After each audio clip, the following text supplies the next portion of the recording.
Hora de embellecerme un poquitito.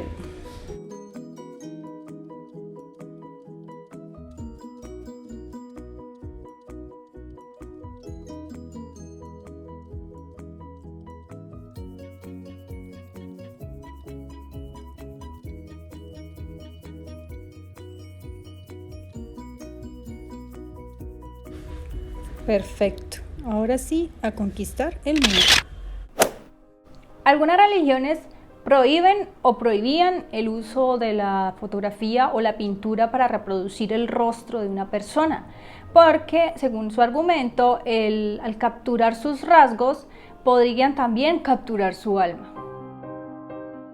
Con base en esto y en la influencia del arte realista o la pintura del realismo que se daba en Europa entre la segunda mitad del siglo XIX y los finales del siglo XIX, se inspira Oscar Wilde, el escritor de este capítulo de Lectuber, para escribir su obra, una de las más representativas, que es El retrato de Dorian Gray. Siendo así, hoy abrimos las páginas de Lectuber para hablar de El retrato de Dorian Gray, para conocer un poco de su argumento central y cómo podría ser el Dorian Gray si viviera en la época contemporánea, con el mundo de las redes sociales. Acompáñenme.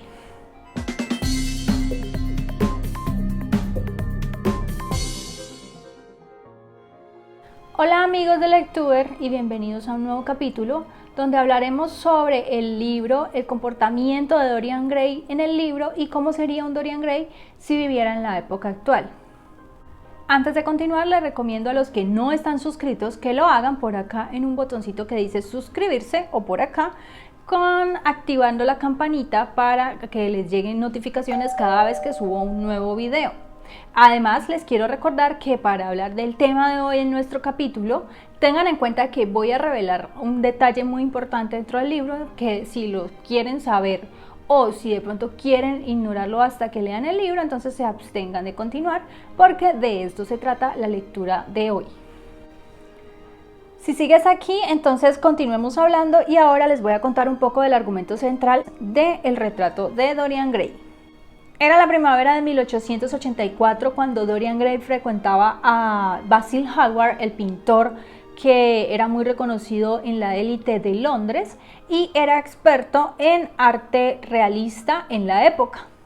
Dorian tenía, además de su belleza singular, un hermoso carisma y una forma de ser muy especial que lo hacían bondadoso, gentil y carismático. Sin embargo, en estas visitas que hacía Dorian a Basil para su retrato, conoce a Henry Wotton, quien trata como de quitarle un antifaz o una máscara a Dorian y le dice que el mundo no es tan bello como él cree y que aterrice en la cruda realidad de que los rodea en la sociedad de la época. En medio de esas revelaciones que tiene Dorian Gray para el mundo real, que él conocía y que ahora está conociendo, Basil a su vez termina el retrato que le está haciendo a Dorian, que es revelado al público en ese momento. Para sorpresa del lector y de sorpresa de Basil, Dorian, en vez de alegrarse con el hermoso retrato que fue capturado por la pintura e inmortalizado, no siente ningún deseo de complacencia hacia ese retrato, a pesar que, vuelvo y digo, es muy realista y muy similar a la verdadera figura de Dorian Gray. Pero ¿qué pasa? Que Dorian, en vez de emocionarse, siente celos de ese retrato.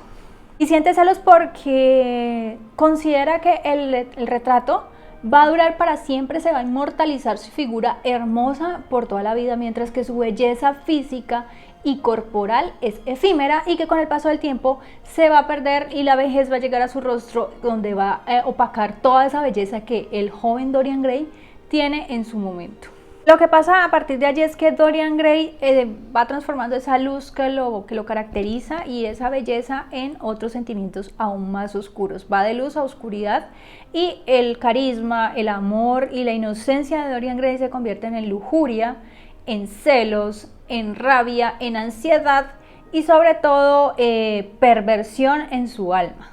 Y aquí está entonces el punto clave de la historia del retrato de Dorian Gray. él, al cambiar su personalidad, también profana de alguna manera el retrato que le ha hecho Basile, y lo que sucede es que el retrato empieza a envejecer con los años y Dorian Gray permanece siempre lozano y bello. Lo que sucede es que en este caso Dorian Gray lo que busca es aceptación de la sociedad, la burguesía de la época, y estas son las consecuencias que tiene que pagar Dorian para poder encajar en dicha sociedad. Allí entonces surge el tema de este video, donde me pregunto yo, ¿qué pasaría si Dorian Gray viviera en la época contemporánea, en la época de la revolución tecnológica, donde todo es inmediato y donde las redes sociales predominan nuestra vida y donde todo prácticamente se hace público para los demás? La selfie de Dorian Gray. Así titularía yo este libro si se hubiese escrito en siglo XXI, principalmente en esta última década que estamos viviendo. La semana pasada vi el documental de Social Dilemma en Netflix y por esto traigo este tema a mención. Porque en el documental, el cual lo recomiendo porque me ha gustado, habla sobre todo el tema de los fake news, sobre la autoestima, sobre la inmediatez, sobre la viralización, entre otros temas, de las redes sociales y cómo estas influyen en nuestro comportamiento social dentro y fuera de estas mismas redes sociales. Y basado en esto, entonces me inspiro para analizar este tipo de libros, donde nos hablan sobre un hombre que prefiere desagradar su retrato con tal de convertirse en un hombre siempre joven. Aquí viene el tema de qué pasaría si Dorian Gray viviera en esta época. Primero, yo creo que con el surgimiento de las selfies, más o menos en el 2011 surge Snapchat, que es una red social, pues no exclusiva, pero sí más enfocada al público joven. Con la salida de Snapchat entonces encontramos que lo atractivo de esta red social es los filtros que utilizan para sus fotografías. Entonces yo puedo montar mi imagen y puedo editarla con muchas cosas graciosas, embellecimiento y demás. Al embellecimiento voy a hablar. La Royal Society for Public Health revela un estudio donde cada vez más personas sufren trastornos mentales por causa de su principal diagnóstico es por el uso de redes sociales. Dentro de los síntomas se presentan depresión, ansiedad, frustración, baja autoestima, entre otros, al comparar su vida con la vida que muestran los demás y al tratar de encajar en esa sociedad que cada vez se ve más bella en redes sociales. Con base en eso, pues podríamos decir que nosotros a partir de la social media siempre estamos publicando cosas para que los demás nos aprueben socialmente y para que los demás vean lo bien que estamos. Puede ser, en este caso, pues, digamos, yo soy un poco vanidosa, no lo puedo negar, pero en este caso podríamos decir que una persona con problemas de autoestima, con problemas de adaptación social, pueden generarle ciertos trastornos como los que estamos hablando en el libro o en este capítulo. ¿Qué pasa? Que de acuerdo con lo que yo analizo de Dorian Gray, esta era una persona insegura, ingenua y además que se deja manipular fácilmente. Entonces yo creo que si fuese en su caso buscaría todo el tiempo esa aceptación y la forma de verse como un snob que trata de figurar como una persona rica dentro de esta misma sociedad. Temas que lo pueden llevar a otros trastornos. Entonces mi pregunta en este caso es, ¿podría Dorian Gray aceptar que su imagen envejeciera en las redes sociales? O sea, que cada foto que publique, cada selfie, cada imagen que publique siendo rico, poderoso y bello, se viera afectada mientras su imagen personal mejora.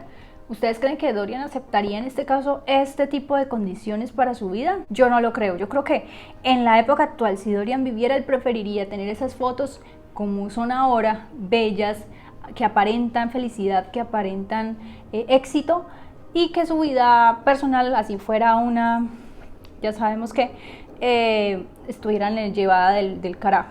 Creo que con la personalidad de Dorian Gray preferiría mil veces que su imagen pública y social fuera mejor que su vida personal. Me preguntan que si prefiero verme exitosa en redes sociales y así fuera totalmente destrozada mi vida personal. No, yo en mi caso prefiero la felicidad y la autenticidad en todas mis facetas, en mi vida personal, en mi vida pública, etcétera, pues lo pública que pueda ser mi vida. Entonces, en este caso creo que personas así requerirían, yo creo que un acompañamiento profesional de un psicólogo para orientarlas y mejorar en este caso el tema de la autoestima, que creo que es lo más importante en este caso. Algunos lo hacen por negocio, para que los demás o para proyectar hacia los demás una figura de éxito y así puedan seguir sus pasos. Volviendo al libro, pues quise hablarles sobre todo el tema principal, el tema central. Esto no es una reseña ni es una sinopsis del libro, es simplemente una comparación de qué pasaría si Dorian Gray viviese en esta época. Entonces los invito a que lean el retrato de Dorian Gray. Es una literatura clásica. Es un libro que merece la pena ser leído para comprender de pronto el comportamiento de la sociedad de la época y asimismo saber qué pasa con el retrato de Dorian Gray. Recuerden que Oscar Wilde fue condenado o castigado por sodomía en su época y murió en el olvido en el año 1900. Oscar Wilde es un irlandés y murió en París en el olvido y en la ruina, debido a las duras acusaciones que le hacía la sociedad de la época. Recuerden mis redes sociales, las dejo por acá, para que se animen a seguirme y encontrar más información sobre lo que leo y demás en otros canales que también uso. Recuerden entonces que por ahora dejamos abiertas las páginas del retrato de Dorian Gray para que si se animan a leerlo, si ya lo leyeron me cuenten su opinión. Recuerden que esto no es una reseña ni es una sinopsis del libro, es solamente mi punto de vista sobre lo que pasaría si Dorian viviera en esta época. Recuerden entonces animarse a leer, dejar en los comentarios si les gustó, si opinan lo mismo que yo o disienten sobre lo que yo estoy diciendo. Igualmente, entonces nos vemos en un nuevo video la próxima semana para seguir hablando de libros. Chao.